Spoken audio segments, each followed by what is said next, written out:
I love the I black love it. cherry. I The black wanted cherry, so yes, the black cherry is many. good too. And Uh, everyone loved it at the Ohio Classic too. Everybody loved that one, like hands down. I feel like your drink, the April I drinks think were his drinks were probably top for sure. I mean, the ones everyone we loved had were decent, but like everybody I heard that was giving us like praise was talking about Josh's drinks. So they were like really facts. pretty good. Yeah. Well, I appreciate it. Couple. I still have a Yeah. couple. I've been saving them since the classic. I Nice. still have like two. You can go ahead and send me a case.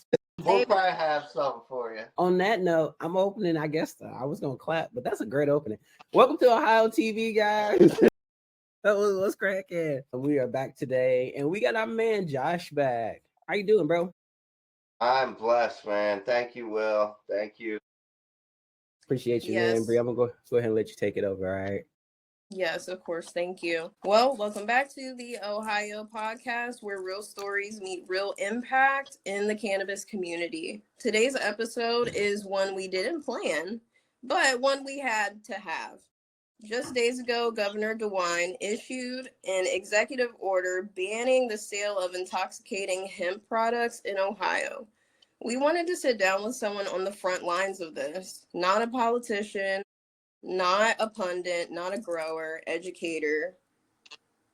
Um, I'm sorry, not a politician, not a pundit, but a grower, educator, and business owner directly affected by this decision. Our guest today, Josh Crozier, is the co-founder of Appalachian Girls Cannabis Co. and a longtime advocate for sustainable cannabis, plant science, and community-based cultivation. With over 2 decades in horticulture and environmental biology, he's a voice for small businesses, patients, and people who believe in the power and the responsibility of this plant. Welcome, Josh. Thank you so much for being here. Thank you. I appreciate that. I think it definitely is uh, more worthy than what I am, but I hope to head into fitting that description well. Thank you, Bree. I Hey, man, we appreciate that. love you. Yeah, from the Ohio team family, we love you, man. You're one of our favorites for sure. Yeah, You guys too. There's no doubt about it, man. I am feeling blessed to be here again. Thank you for inviting me. you're Yes, of welcome. course, we are definitely happy to have you. I wish it was on better, terms, of course, Yeah, but let's yeah, get that's true. into it. So let's break down the ban. Let's start with what's happening right now. Can you break it down in your own words what Governor DeWine's executive order means for Ohio's hemp industry? Well, it would be hard to actually accurately break that down into words, but because the governor is about as clear as mud as how this thing looks right now. He Mm. has issued an executive order ban on all hemp products containing cannabinoids. So essentially, that means he has to define what intoxicating hemp is, which, if they could do that, they would have done it by now. They have failed to do that as legislators, and that's why we're in this debacle. So, long story short, Governor DeWine tried to get his legislators to pass hemp bills this whole time, right? These are part of the bombardment of legislation that we've been facing in both the House and the Senate. However, because of communities built with the support of people like you guys and the greater, that's the most proudest thing about this whole thing, right? Legislation comes and people in Ohio come together and show up. It's pretty crazy. I can't wait to see more of this going on. One of the testimonies I was at had 55 people. So he couldn't find a way that made sense to regulate this product through his legislation. So because of that, he has went on his own and issued an executive order without the support of his legislators. And in that executive order, it goes all cowboy rogue, as I like to call it, because he fails to really define the issue. Even the testimonial witness that he brought on the stage that day, the doctor from the emergency rooms, and God bless her heart, this is not anything against her. I think she's doing the Lord's work. being in there helping people. But even in her own words, D8 poisoning, children. This is not a cannabis related issue. This is a synthetic chemistry, synthetic chemical, and a good old fashioned case of bad parenting, right? Kids getting things they shouldn't get. I mean, this happens across the board with tobacco, with alcohol, with all array of things. Neither one of these concerns are really addressing cannabis or hemp as it sits when it's produced in the way that it should. So that's where we're at. And he's drawing the line here right now. And he's putting a lot of good Ohio companies in business. So this ban is kind of similar to the Texas ban that they just kind of forced through, in a sense, because Texas also did kind of a similar thing where they banned all THC products, but they tried to use it like broad language and watered down language to make it seem like it was like super bad, super like, you know, there are all these different things that are in it are bad, or, you know, all these chemicals and different terpenes. Like they try to use the scientific data against the actual qualifying effort of weed. You know what I'm saying? Like weed being a good thing. They're trying to replace the stigma, if that makes sense. In Texas, the governor ended up coming through and vetoing that. But like, let's face it, that was because he had a grudge with the team of people who were trying to pass it. It wasn't even, as far as my understanding goes, that the governor was not really in support of it. He vetoed it because of this little thing they have back and forth in their state, which is very similar. It was all to what spat. we got. It was all spat. Like, but it was just one of those things where, like, if you actually read the workings of the bill, it's kind of similar to what he's saying in his executive order. You know what I'm saying? Like, it kind of almost similarly matches kind of the fundamental word frame and working of just trying to make this whole like broad sentence that everything about cannabis is bad. So you mentioned that. Sorry, I was going to ask another question. So you mentioned like kid safety and stuff. What do you think DeWine's reasoning and justification is for the ban exactly? Yeah. Well, I believe his justification for the ban is because he told people when he was trying to get elected, and he's brought this to the attention several times, so many times, to the fact that at this point he needs it to go through for his own ego. He said he would handle this job. He said there would be a hemp law in place.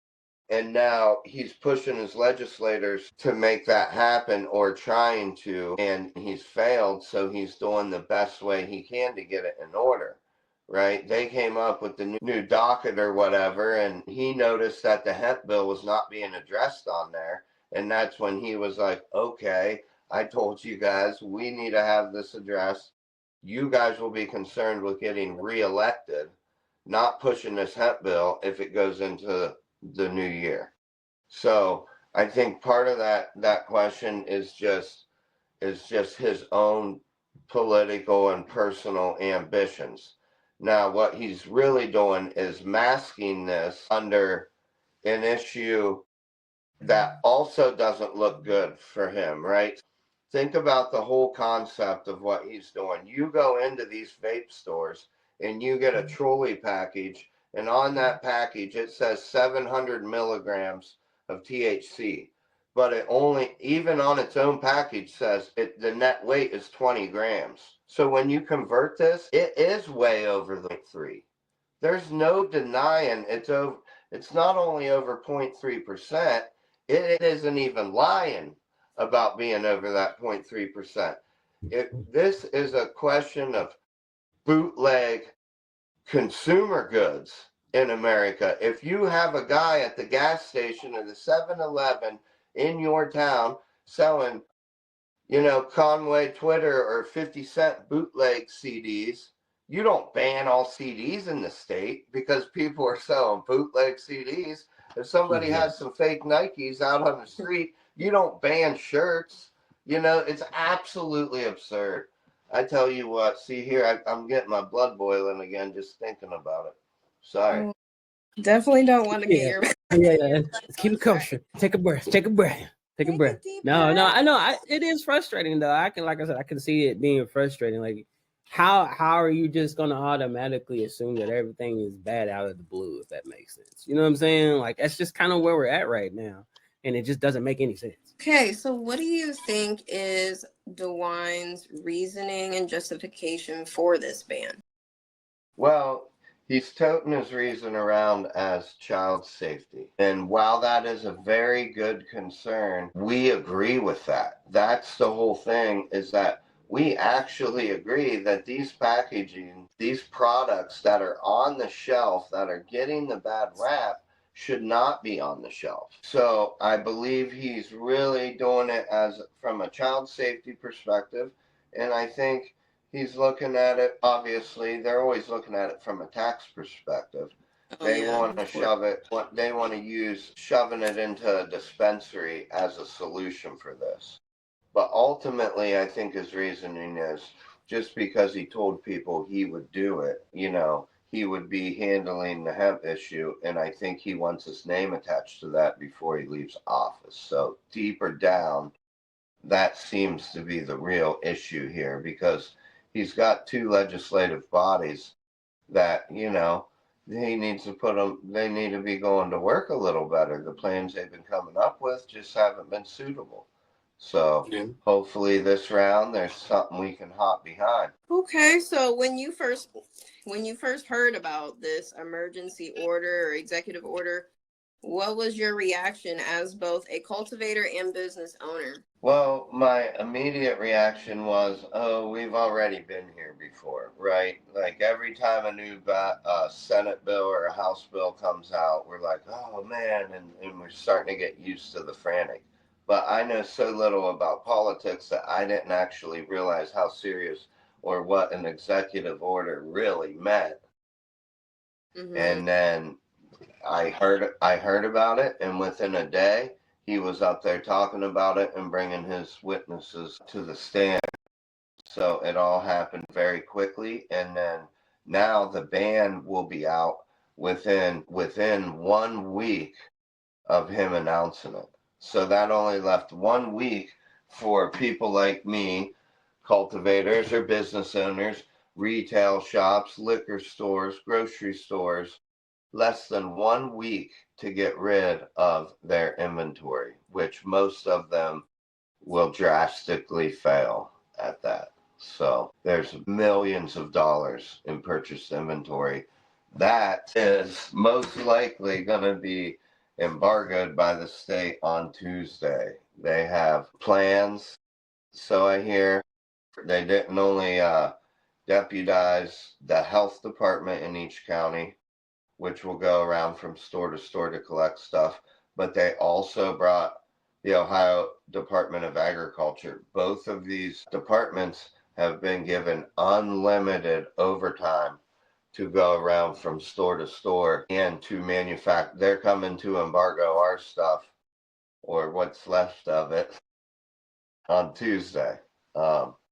So, there's obviously a lot of people that have plans of moving that product through sales or one way or another. I seen that the Savor Growl there in Columbus, I think they did like $10,000 in a day with THC drinks. People are frantically going in to get them. Hopefully, I really want to stress is supporting our vendors in this space. So if you know an App Girls vendor and you want an App Girls drink, go there and support them. We are blessed to have the support that we have. Where are they at So in if you Columbus? pull up our store locator, man, we're in about probably 45 stores in Columbus. If you, just so your listeners know too, if you go to appgirlscannabis.com and you pull up our store locator, you'll be able to punch in your area code and find the closest App Girls products to you in Columbus. If I rattled off the top of my head, I would say Beer Zone, Savor Growl, Savor Pint, Hetty's Hideout, the Flint Station Bar, the Vanity Strip Club. Go to the Vanity, clear off them drinks from the Vanity. We're all around Columbus. Franz Road, Eccles Market. Y'all go get them drinks. Go get them drinks right now. Go buy them. Everybody go out right now and go get them drinks. Go get them drinks. A lot of the store vendors, they're not going to stop on Tuesday, right? They're going to wait until somebody physically comes in and removes those products from their shelves. So hopefully they'll be available through the week until the health department or whoever's coming comes to get them. Look for the label. That's crazy. So you can imagine lots of money wrapped up, right? Lots of lawsuits. It's going to be crazy to see how this all unfolds, right? There's already what they call TROs, temporary restraining orders, that are in the process of being put on the actual ban. And this will allow people to reinstate sales until the actual court date, which I think is October 22nd. It might be October 23rd. And after that point, an injunction may be heard. So that's like the best case scenario. Our sources tell us that this is like, this could go either way here. We could be, if all things go well, the no sales of THC beverages or these THC products may only last a few days. Maybe it's in place by Tuesday, but I doubt it, because Monday's a holiday, or else they would be at our place on Monday. Yeah. So, yeah, we'll see how it goes. Okay, well, how has this order affected App Girls Cannabis Co. specifically? Your products, your customers, your day-to-day operations? Can you say anything further about that? Yes, so I want to talk about how incredible my team is at App Girls Cannabis. In this week, everybody shined, but Joey Elwood and Amy, our group of co-founders, executed what I thought was a very professional, personal communication touch to all of our customers, letting them know basically this was, this was what happened, giving them information, informing them. And the work of those two people saved me a ton of time, right? Because when this all happened, all I could do was be on the phone. I had vendors I wanted to call and tell about, but also vendors were calling me nonstop. So it's like, the fact that my team was able to execute this plan, get the information to all the people that needed the information, and then have those people follow up and appreciate that we sent them the information. I felt, I don't know, this was just really, this crew is pretty buttoned up right now. It's a shame that this happened, but I feel we are just the type of business that we just love what we do, and I can't wait to see what the next step is here, because no matter what it is, I'm confident my team's going to be able to execute. It's affected our business, Bree, mainly that the communications, the time spent communicating instead of selling. All right, Josh. So for listeners who don't fully understand, why is this ban such a big deal for small businesses and consumers alike? This ban is a big deal for, well, let's start with the consumers. Always start with the consumers. There is a marijuana desert in between the only 150 dispensaries that they've allowed into the state. So keep in mind, this issue with intoxicating hemp starts with the marijuana program. It starts with the marijuana program because we wanted a better future for that. Not just our company, many companies, many individuals across the state wanted an entrepreneurial avenue to get into this space. And due to the increasingly skyrocketing cost of entering the market, right? The financial burden barrier to market is so high in Ohio that entrepreneurs haven't been able to get into this space. And now they're hesitating on opening the 300 dispensaries. We need like 1,500 dispensaries in this state. We don't need this monopoly going on. We don't need the marijuana market to be so overly regulated. You don't need a glass window between you and a customer. You don't need such an impersonable exchange of a plant. Us consumers, even though a lot of the THCA flower, and I don't buy it, I'm in Athens, so we do the home grow thing. But even if you're a consumer of the THCA flower, you're saving a little bit of money on that flower, but it's not as good as it should be because it's not from the state of Ohio. Due to the agricultural system and how we are already over-regulated, great point to keep in your head is the fact that most of these intoxicating hemp products aren't even being produced with Ohio's flower because Ohio's ODA has the strictest limits. We do total THC bans.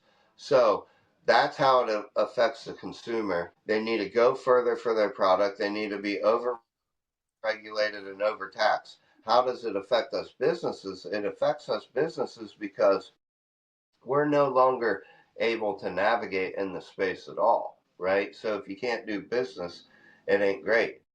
But I will say it's been great for my heart because I've seen the support that we've got since this band comes out, and it makes me really highly aware that people like us, people want our brand, people want our products, and I think that goes across the board. I don't think it's like just the pop. I think it's our team is incredible.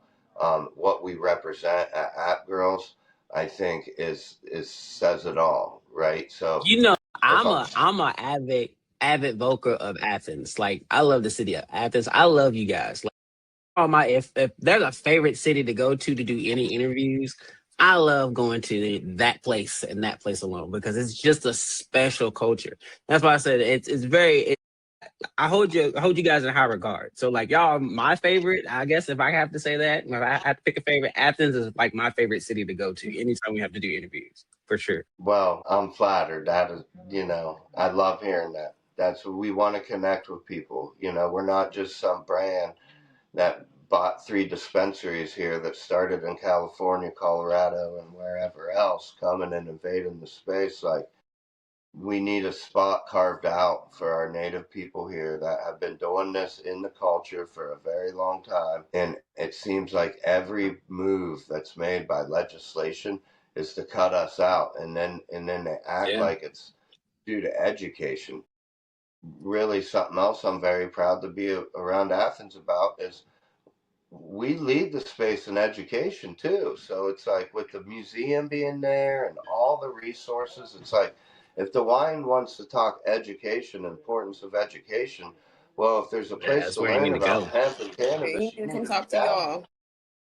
Come find out in Athens, fam. Like right now, come find out. Seriously though, like dead serious. Come find out. So let me ask you this: you've testified at the State House before about cannabis regulation. Do you see this as a larger pattern of Ohio treats its small operators? Yes, I do. I think that they don't even think about when they say we want companies to come here and start and be entrepreneurs in the space. I think what they mean is we want someone with outside money that's already a huge conglomerate to be able to continue their business here in the state. They're not necessarily forging a path for new people to get off their feet. Everything they're doing is an attack on the American dream. It's not a promotion. And it ain't even they. It's just, I'm putting too much emphasis on they. It's this executive order. This one right here. Like, some of these legislators have been in touch with us. They have been trying to work out paths with us, right? We've been in touch with multitudes of senators and state reps that are willing to talk and work through some pathways. It's just to get them all to agree on something is an entirely different story. This whole thing is killing hemp jobs too. So think about all the hemp now, because the wine is about as clear as mud. Think about all the hemp farmers that are getting ready to pull off crops, and there's only like 10 of us left anyways. I act like there's a mass of them, but all 10 of them I feel for, right? Like, I'm highly connected. I mean, that's a big enough number. Yeah. That's crazy. Yeah, that's a big enough number. Like, it really is. Like, I mean, that's a lot of people. I want to take special time to note my best friend, and co-founder, one of my closest buddies for a long time, Joey and Amy Elwood at Modern Remedies. Is my connection still coming in? Yeah, you're good. Yeah, you're straight. Yeah. No, you're straight. Yeah, you're good. Okay, because this part's important. This part's important. The Elwoods at Modern Remedies are a prime example of a small family farm. They do pig, they do chicken, they do egg, and they do hemp.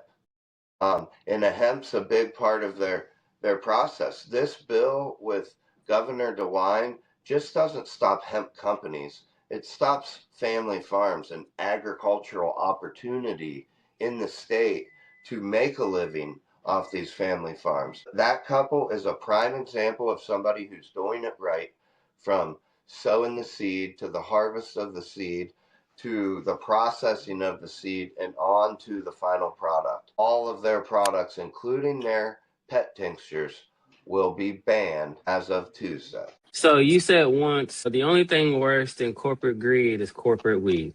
Can you expand on that and what you mean in the context of this new hemp ban, of the actual new executive order? I mean, hey, you put yourself right into it. Hey, I do remember you telling me this too. You said this to me before on the first actual recording. Yeah. That's cool. Well, I lost track because I was laughing. So, the worst thing worse than corporate greed is corporate weed. So, what was the question after that? So it was like, can you expand on that context with the idea of the executive order that's going into place now? Yeah. Yeah. So, how I would explain that in relevance to this executive order right now is that what's going to happen due to this executive order, because of this DeWine greed, because of this money hungry Ohio system, to where they're prioritizing our marijuana market. Now we're going to have more shitty weed that our consumers don't want, more dried up product, more overgrowing. And I hate to say that because I want to be in the tier one. We need to open up tier 3 licenses.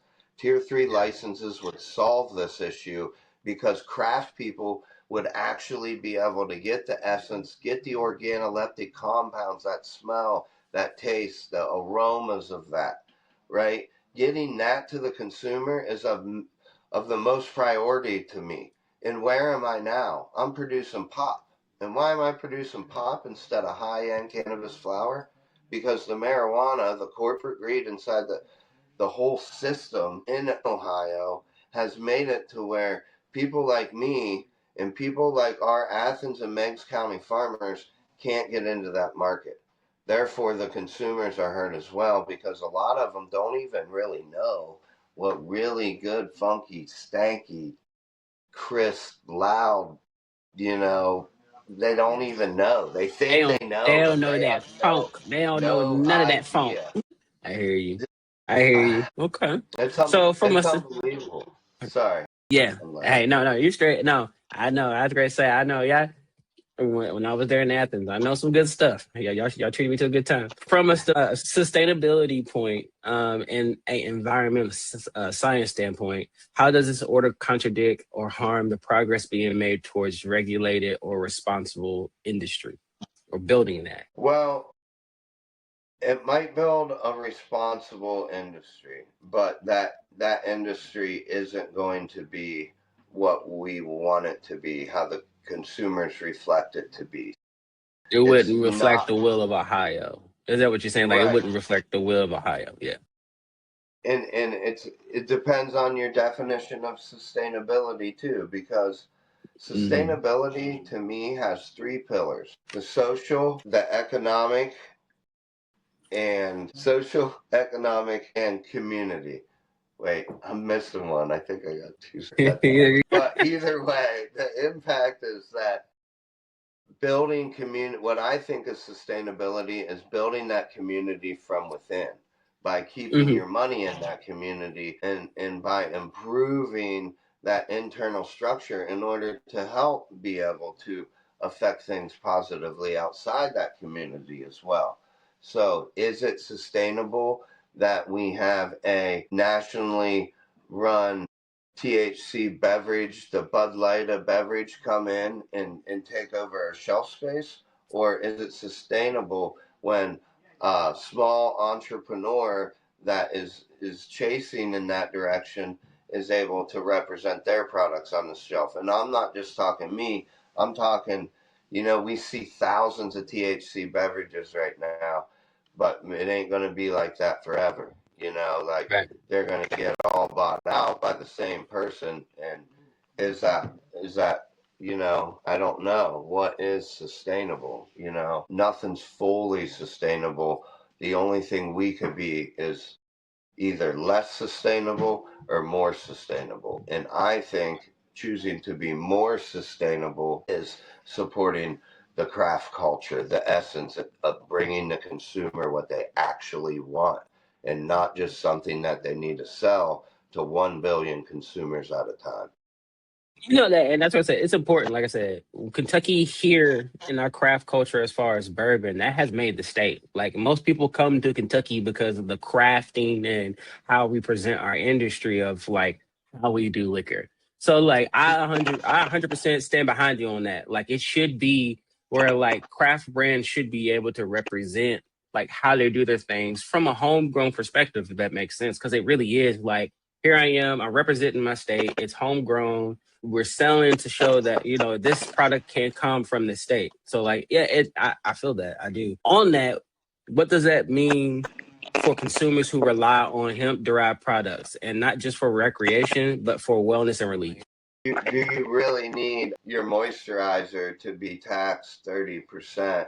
Do you need it to undergo a whole bunch of testings and qualifications? I would say the answer is not. I would say that also goes back to knowing your farmer, knowing your producer is like knowing your actual hemp company, right? So if you have the opportunity to walk into one of these stores and engage with the company itself, I think that's going to far outweigh the relationship that you could have going and getting that same product in Ohio's marijuana system.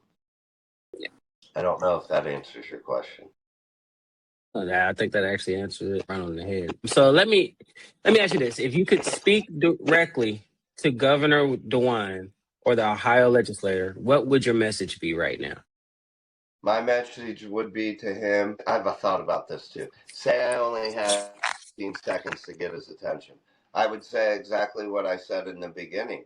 Hey, Governor DeWine, if you walk into a gas station and somebody's selling a Rolex watch right there at the gas pump that's unregulated, counterfeit product, do you ban Rolex watches across the state?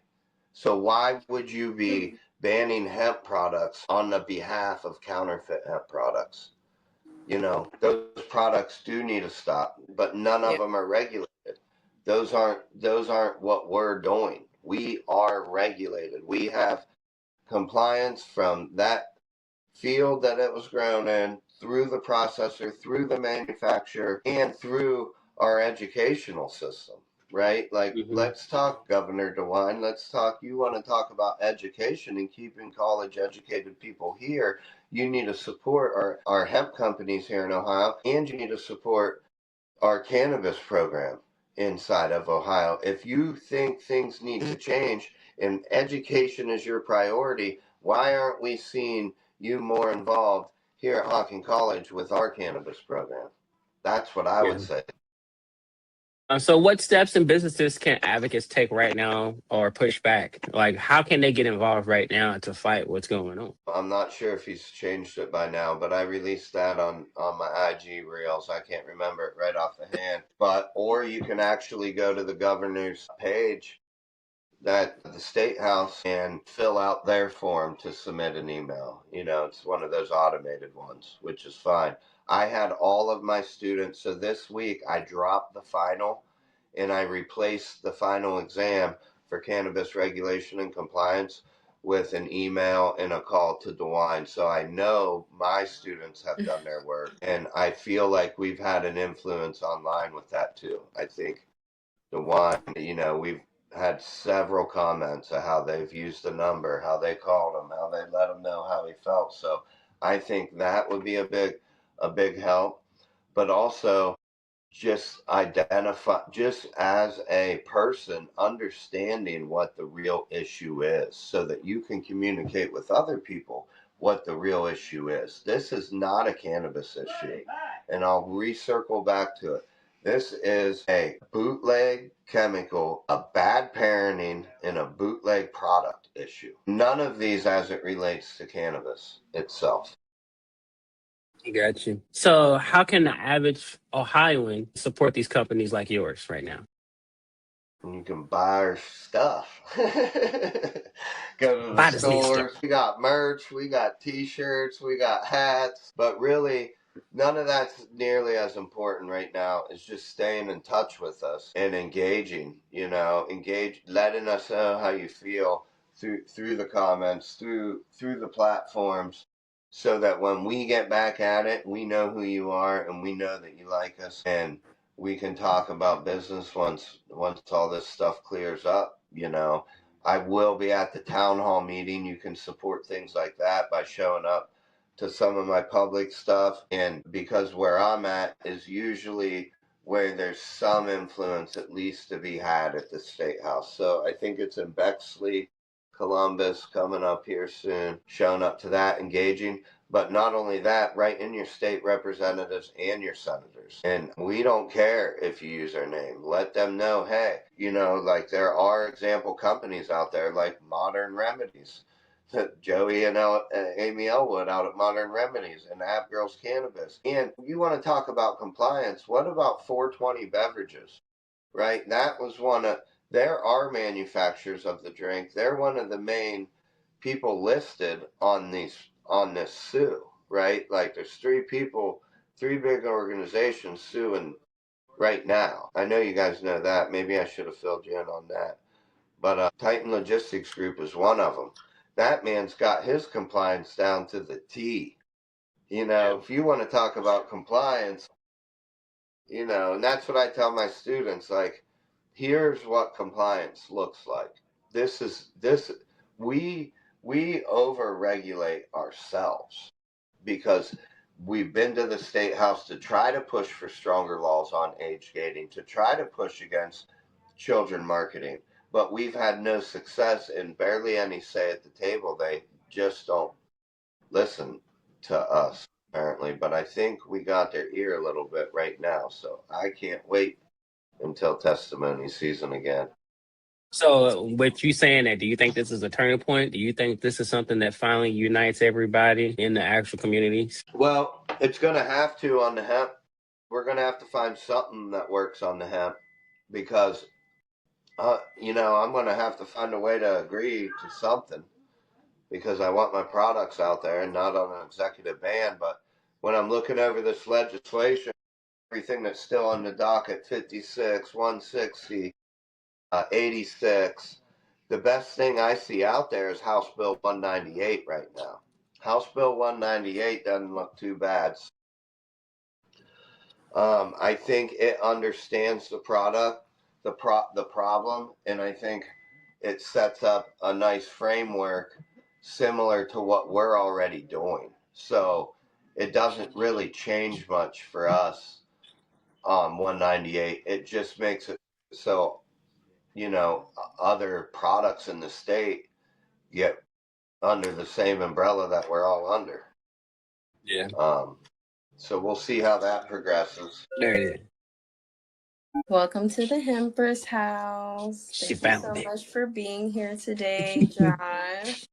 So the Hempers house is my personal segment where we take a moment to be mindful and just grateful for our personal connection and journey with cannabis. So I have 2 questions for you. They're not my normal questions since this isn't a normal episode, but I'm gonna just ask you some questions that are a little bit, a change of pace, I would say. So my first one is, how do you personally stay grounded and positive when government decisions threaten your livelihood? Same way I stay grounded and positive in all manners of life, right? Lots of time reflection, lots of breathing, lots of chilling with nothing, no radio, no nothing. And Bree, I think I talked to you about this a little bit before when you came and visited us. I really just like to get up into the woods a little bit, even if it's only 15, 20 minutes. And I get up there and I do me. That's where I do me, which is where I let I let the thoughts come in. I accept them for what they are, and then I throw it out, and I try to re-clear and let the next one come in, and I repeat that process until I can actually have as close as I can get to a clear mind state for just a little bit. And it seems like reaching that point when I walk back through the woods and get back in my truck, I feel much more centered. Those are the things that I have to do on a daily basis when dealing with this legislation too. I mean, you already seen how heated I get sometimes just talking about it. But once again, just talking about taking this time to reflect has calmed me back into a place where I actually feel a little bit calmer. So thank you for the question, Bree. Of course. Thank you so much for just sharing that personal piece of, your life and your journey with cannabis. That's really powerful. And I can only imagine like just being so close to the woods every day and just like really soaking that in and letting that be therapeutic for you. That's next level. So that's really dope. I have one more question for you.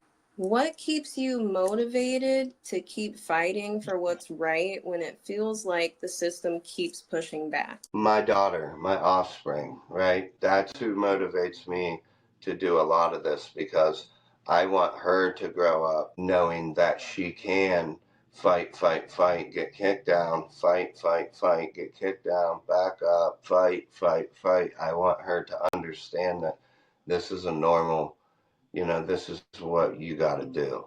So, like, thinking about how I rub off onto her really keeps me motivated, moving in the right direction, sticking up for what I think is right and fair. That's beautiful. And I can definitely relate to, just your children being a very like high level motivator for just everything that you do. So that's real. Thank you so much for sharing that. That is the end of my segment today. I appreciate you guys being here, and thank you, Josh, for sharing those personal pieces of your life with us today on our podcast. So I'm gonna do Thank a you little for bit different asking. instead of you're welcome. I'm gonna do a little bit different instead of our superhero questions that we have from Will's Corner. I'm just gonna change it and do the producer's perspective with in light of everything that's going on. So, as a content creator and someone who is helping document what's going on in real time, what role do you think media and storytelling play in the culture? Huge. It's everything, right? Not just in the culture, but like as a company. I feel like culture and company, culture, story, and company go hand in hand, especially for us, right? Like we're never going to produce the cheapest product. We just will never be at the scale to produce the cheapest product. What we're selling is culture, is storytelling, is the brand. Creating that connection that your consumer can actually relate to. Meanwhile, knowing that that culture that you're displaying is real. It isn't like we don't make this shit up. This is how we live down here. Yeah, man, that's how we rock. Yeah, I got you. It is who we are. I So got you. So, I how don't can we know. make small business owners like stories? How can we make sure those businesses that are affected by what's going on, how can we make sure they don't get drowned out by like lobbying or politics? I'm not sure that we can. We can attempt to make sure they don't get drowned out. But the truth of the matter is that's a that's a hard pill to swallow, right? You see the track record with that doesn't look good. So I think business to business support is big, right? Like if you're a business owner in a community, supporting other businesses in your community, representing them with your voice things like that, I think can help push a lot in that direction. But when it comes down to it, it's money and agenda, and eventually somebody that does crack it, chances are they've had to kind of merge with that system to get anything done. Yeah. So we gotta get it all working together here. Well, man, look, we appreciate you for coming on and using your voice for this moment. We know the Ohio cannabis community matters, man. And like I said, my heart goes out to you. Like I said, I'm in Kentucky, so we're new, we're fresh, and like you guys are training me to be the legislator, like testimony guy here. You know what I'm saying? When this stuff happens, because somebody's got to be able to speak up, and somebody's got to have some experience. You know what I'm saying?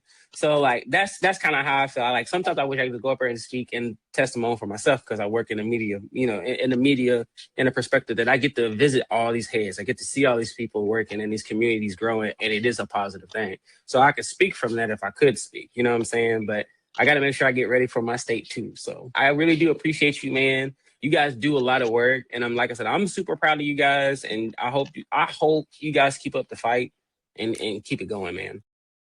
Man, I would love to let you know that anytime you want to do a testimony, if you need any help on that, preparing it, guidance on any questions you may have, I would love to help you engage in that. Same goes for you, Bree.